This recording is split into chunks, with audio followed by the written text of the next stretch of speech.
Você se considera uma pessoa dicotômica?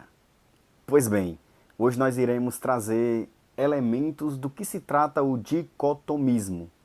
Primeiro que o dicotomismo, ele se dá justamente numa ele enxerga a constituição humana, ou seja, como o ser humano ele é formado, como ele é dividido entre corpo e espírito. Diverge da visão tricotômica que é corpo, alma e espírito. E para você saber mais, veja o vídeo anterior. Bem, essa visão dicotômica ela é amplamente difundida no meio cristão e ganhou muita força a partir do ano 381 depois de Cristo. Essa data te faz lembrar alguma coisa? Sim, né? Em 381 depois de Cristo, justamente nesse ano, acontece o Concílio de Constantinopla. O que você, se você quiser saber um pouco sobre esse concílio, também vê a aula anterior que eu trouxe para vocês o que um dos pontos, na verdade, que foi defendido nesse concílio acerca da fé cristã. Pois bem, a parte física ela é muito ressaltada no dicotomismo, porque o ser humano vai voltar ao pó, a parte física volta ao pó e se segue nossa parte espiritual eternamente. Em 1 Tessalonicenses, capítulo 5, verso 23, como nós vimos no vídeo anterior, é um versículo muito utilizado, tá, pelos tricotômicos, e o dicotomismo refuta essa posição trazendo o seguinte, como nós vimos em 1 Tessalonicenses capítulo 5, verso 23, vai dizer que o próprio Deus da paz o santifique inteiramente, que todo o espírito, a alma e o corpo de vocês sejam preservados irrepreensíveis na vinda de nosso Senhor Jesus Cristo. Pois bem, eles refutam essa posição dos tricotômicos, trazendo que alma e espírito, na verdade, não só nesse versículo, não só nessa passagem bíblica, mas em outras passagens bíblicas, é defendido que aqui alma e espírito são sinônimos. Um outro texto que eles vão se utilizar disso é justamente em Lucas, capítulo 1.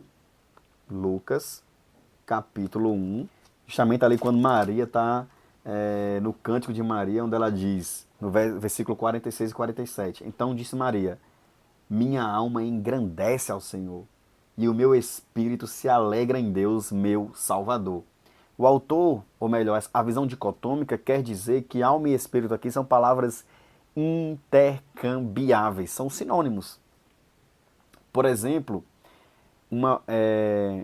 segundo a visão dicotômica, uma passagem que vai deixar claro de que o ser humano é dividido entre corpo e espírito, está lá em Mateus 10, 28, justamente onde Jesus nos encoraja, meus irmãos. Eu adoro esse texto, inclusive, como outros textos da Bíblia, logicamente. Mas esse texto aqui é uma palavra de encorajamento do nosso Senhor Jesus para que nós não tenhamos receio nem medo de difundir, de pregar, de anunciar, de proclamar o Evangelho. Em Mateus capítulo 10, 28 vai dizer, não tenham medo dos que matam o corpo, mas não podem matar a alma. Então, segundo a visão dicotômica, fica claro que aqui o ser humano só tem corpo e espírito. O livro de Eclesiastes também vai trazer, indo agora para o Antigo Testamento, o livro de Eclesiastes vai trazer capítulo 12, verso 7. Capítulo 12, verso 7. O pó volte à terra de onde veio, e o espírito volte a Deus que o deu. Ou seja, nosso corpo volte à terra. Quando ele diz aqui, o pó volte à terra. E o espírito volte a Deus que o deu. Deixando claro, segundo a visão dicotômica, que de fato há uma divisão entre apenas corpo e espírito, e não corpo, alma e espírito. E eu estava estudando Jó, né, e eu gostei muito, na verdade eu gosto muito dessa passagem do livro de Jó, onde traz para as nossas vidas assim um entendimento maravilhoso. No livro de Jó, no capítulo 32, verso 8, justamente onde o jovem Eliú se envolve naquela discussão de Jó e seus amigos, e no verso 8 ele diz o seguinte, ou melhor, verso 7 e 8 para você entender melhor. Capítulo 32, versos 7, 8 e 9. Os que têm idade é que devem falar, pensava eu. Os anos avançados é que devem ensinar sabedoria.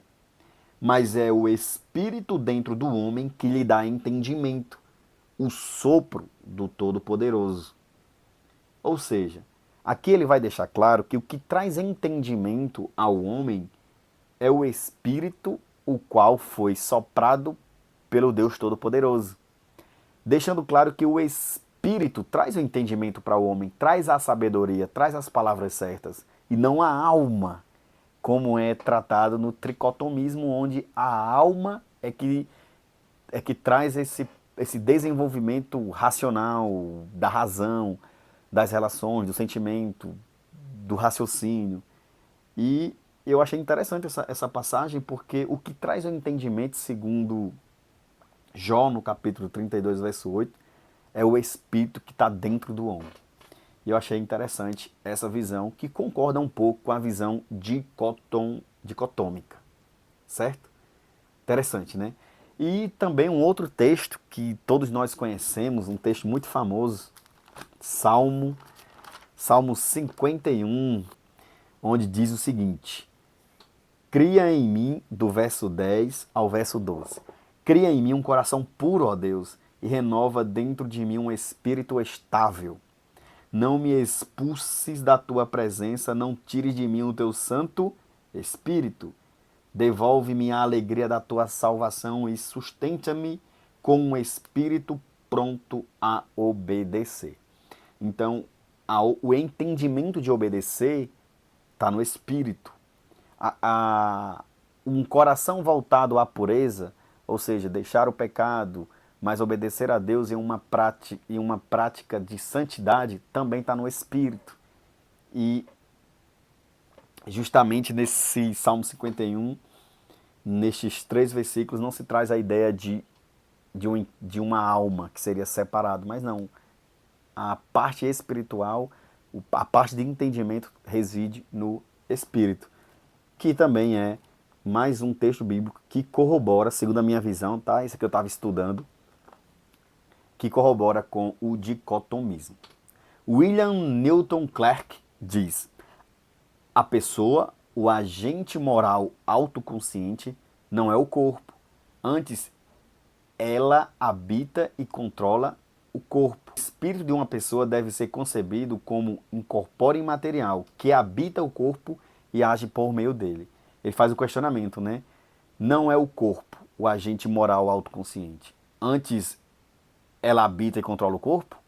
Que ele quer dizer que quem controla o corpo é o espírito que a habita e age por meio do corpo, trazendo a ideia do dicotomismo, onde o corpo é a sede, onde o corpo é material e é a sede do espírito que é imaterial, e aí nós temos necessariamente uma personalidade completa.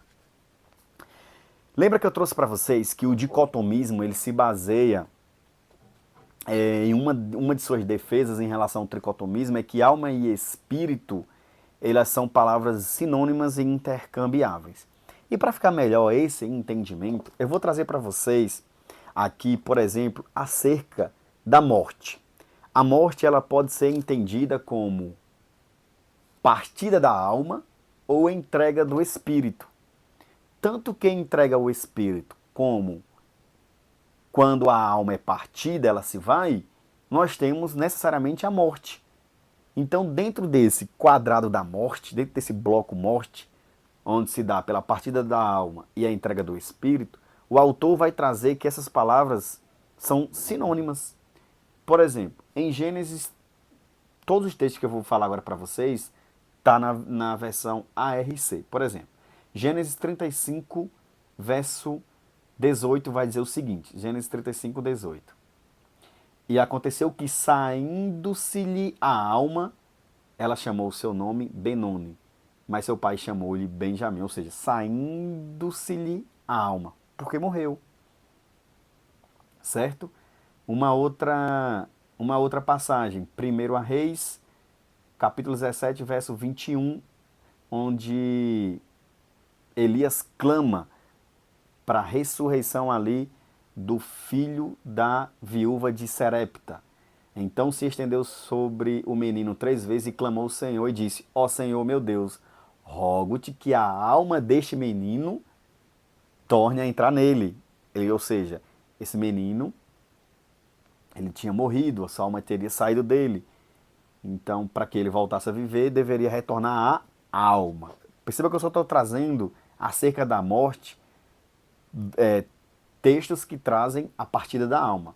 Agora, nós iremos falar acerca da morte dada pela entrega do Espírito.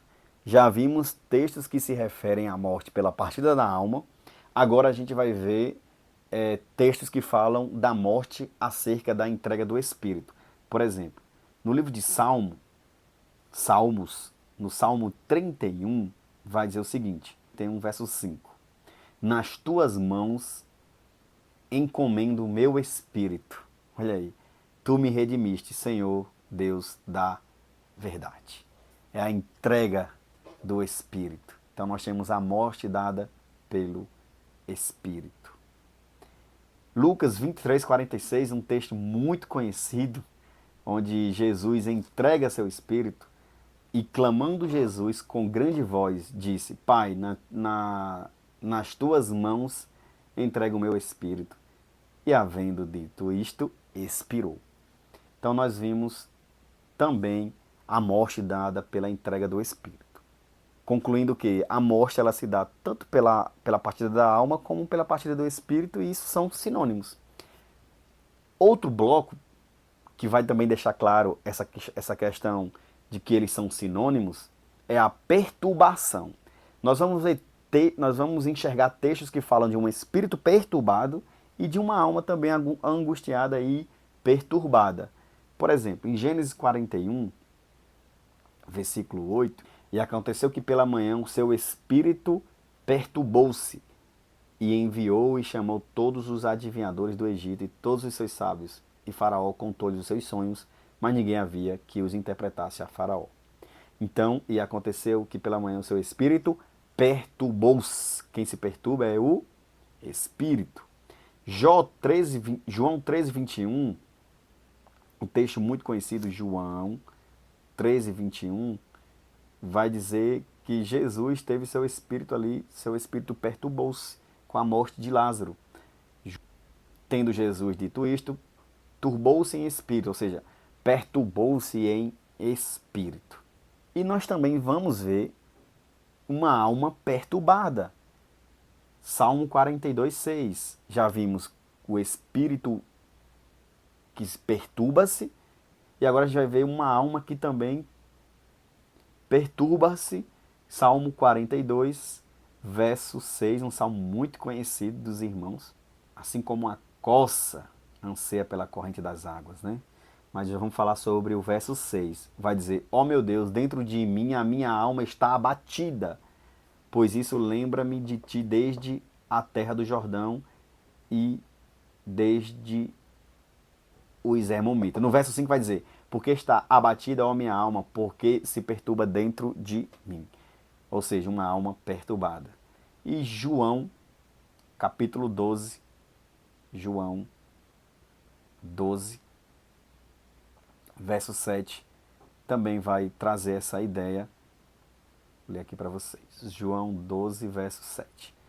Agora minha alma está perturbada. E que direi eu? Pai, salva-me desta hora, mas para isto vim a esta hora.